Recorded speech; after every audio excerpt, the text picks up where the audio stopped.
Bismillahirrahmanirrahim. Assalamualaikum warahmatullahi wabarakatuh. Alhamdulillahirrahmanirrahim. Hari ini kita masih bisa dijumpakan kembali dalam keadaan sehat walafiat. Mudah-mudahan teman-teman semua masih memiliki semangat untuk tetap ingin belajar, ingin membenahi diri agar kehidupan kita semua lebih baik daripada hari ini. Dan mudah-mudahan teman-teman masih siap untuk menyimak berkaitan apa-apa yang akan saya sampaikan nanti. Dan ini pada hari ini kita tepatnya pada mata kuliah alat permainan edukatif. Perbincangan kita hari ini yaitu bertema prosedur pembuatan alat permainan edukatif dan prosedur penggunaan alat permainan edukatif untuk anak usia ini.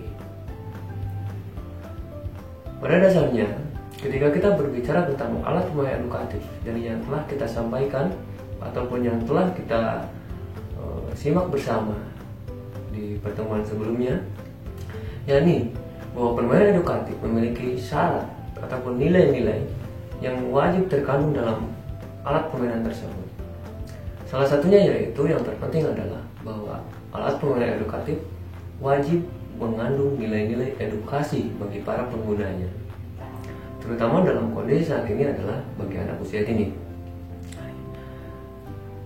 Berkaitan dengan prosedur pembuatan alat permainan edukatif, yakni ada beberapa prosedur yang perlu kita pahami.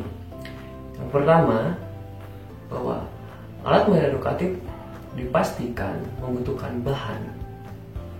Bahan tersebut, jika dikaitkan dengan kondisi, dikaitkan dengan kebutuhan, ataupun dikaitkan dengan keadaan, yakni bahwa bahan tersebut harus menggunakan bahan-bahan yang tersedia nantinya, ataupun boleh dikatakan yang tidak sulit untuk didapatkan. Namun, alat-alat tersebut ataupun bahan-bahan tersebut yang digunakan dalam alat permainan edukatif yang akan kita ciptakan, yakni harus berdasar pada tingkat keamanan untuk anak-anak. Berarti bahan-bahan yang digunakan itu tidak berbahaya bagi anak-anak. Seperti misalnya penggunaan cat. Seperti apa cat yang layak untuk digunakan oleh anak-anak? Pada dasarnya ketika kita kaji dalam teori-teori ataupun kita kaji pada tingkat-tingkat keamanan pada alat permainan edukatif yang harus kita ciptakan, bahwa penggunaan cat yang digunakan dalam alat permainan edukatif itu tidak diperkenankan untuk menggunakan cat yang mengandung merkuri pada anak usia ini. Berarti hal tersebut cenderung perlu kita pertimbangkan dalam pembuatan alat permainan edukatif. Kemudian yang kedua, didasarkan pada tujuan dalam kurikulum pembelajaran. Kenapa harus kita dasarkan pada kurikulum pembelajaran pada pendidikan anak usia dini? Karena apa yang akan kita rancang tidak semata-mata untuk kepentingan diri kita sendiri sebagai guru. Alat permainan edukatif yang kita rancang tiada lain, tiada bukan adalah untuk kepentingan masa depan anak-anak. Ketika dalam program kurikulum yang diharapkan anak mampu A, B, C, maka dalam alat permainan edukatif tersebut pun harus mengandung nilai-nilai yang memberikan stimulasi untuk mencapai A, B, C tersebut. Kemudian yang ketiga, bahwa alat permainan edukatif ketika kita ingin membuat dengan layak itu perlu didasarkan pada kebutuhan capaian perkembangan anak. Berbicara terkait pencapaian perkembangan anak, berarti kita berbicara tentang psikologi perkembangan anak. Ketika teman-teman sudah memahaminya dari beberapa mata kuliah yang sudah teman-teman kaji, bahwa pencapaian perkembangan setiap anak itu jelasnya berbeda-beda, sehingga alat permainan edukatif yang kita ciptakan harus berdasar pada keberbedaan individu tersebut.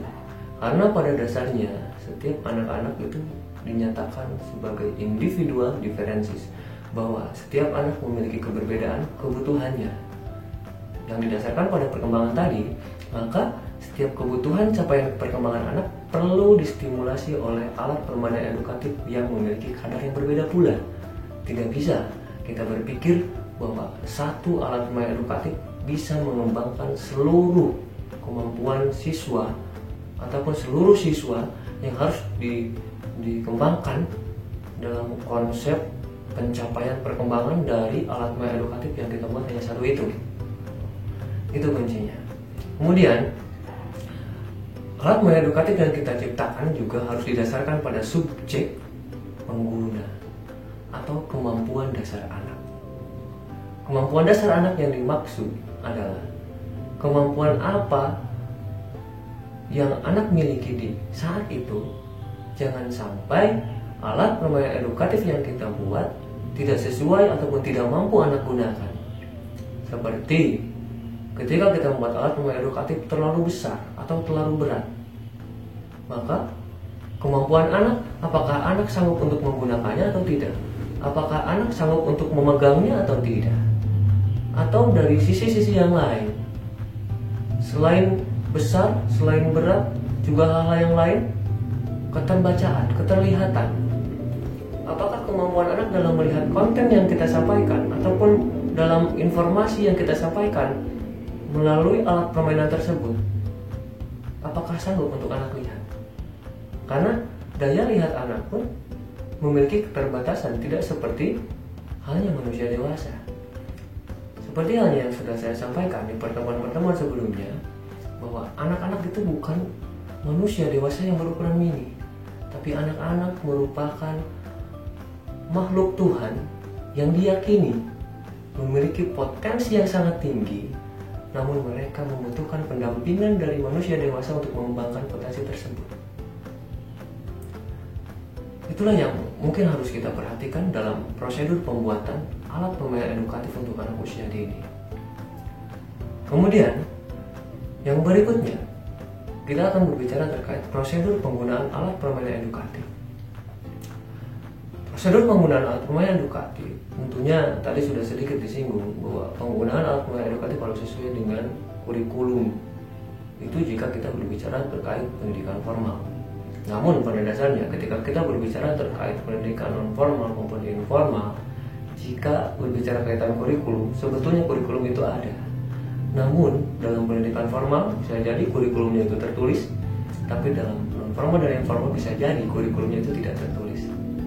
Hanya saja kita sebagai manusia dewasa harus paham seperti apa capaian-capaian dan tugas perkembangan setiap usia anak. Adapun prosedur penggunaan alat permainan edukatif yang dimaksud, yang pertama, alat permainan edukatif tidak berbahaya bagi anak atau tidak merangsang agresivitas anak.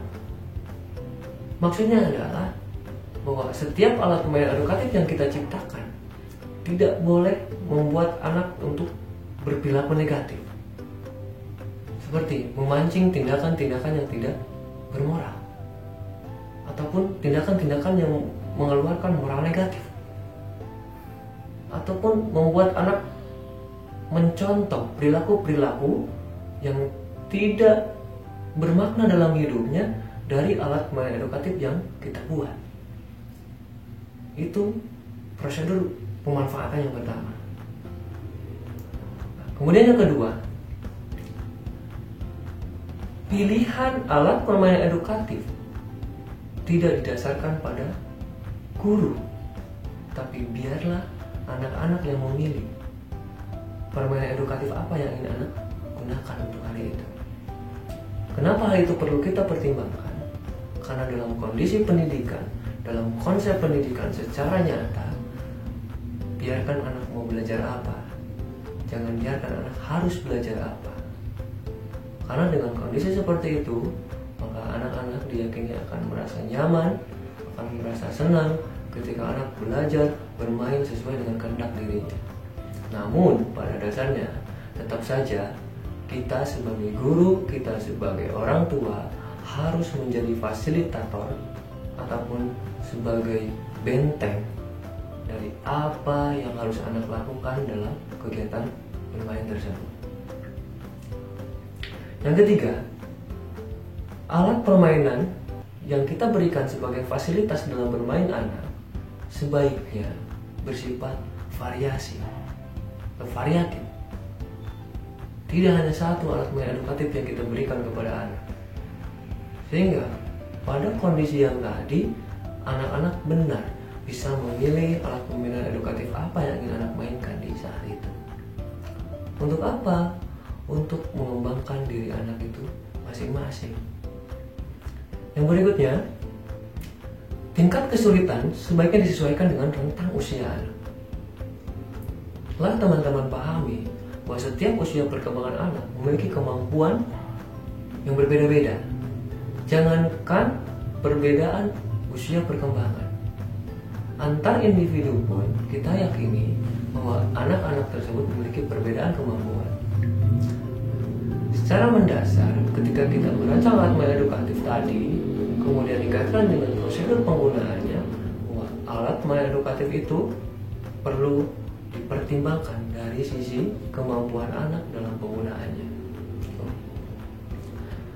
Kemudian berikutnya, alat permainan edukatif tidak rapuh atau tidak mudah rusak. Kenapa hal ini perlu kita pertimbangkan? Karena alat permainan edukatif yang anak-anak gunakan bisa jadi mereka akan melakukan penanggulangan dari permasalahan yang mungkin hari ini mereka dapatkan, dan mereka ingin memperbaikinya di kemudian hari. Ketika alat permainan edukatif itu di saat ini anak mainkan langsung rusak, maka persoalan tersebut harus anak lakukan dengan alat permainan yang sama semuanya. Tapi ketika alat permainan edukatif itu rusak, maka apa yang akan anak lakukan? Dengan pencarian solusi yang akan anak pertimbangkan atau yang akan anak selesaikan di kemudian hari melalui APE yang sama. Kemudian alat permainan edukatif yang digunakan untuk anak usia dini perlu mempertimbangkan kecerdasan anak. Teman-teman semua telah memahami apa yang dimaksud dengan kecerdasan. Kecerdasan merupakan kecepatan dan ketepatan manusia dalam berpikir ataupun dalam memecahkan suatu persoalan. Ketika dikaitkan dalam kondisi anak-anak tadi, bahwa setiap manusia dinyatakan sebagai individual differences, maka alat permainan edukatif pun harus disesuaikan pada masing-masing kemampuan kecerdasan anak usia dini. Jika hal tersebut tidak kita pertimbangkan dalam penggunaan alat permainan edukatif untuk pendidikan anak usia dini, maka jangan salahkan masa depan anak-anak jika tidak sesuai dengan apa yang kita harapkan.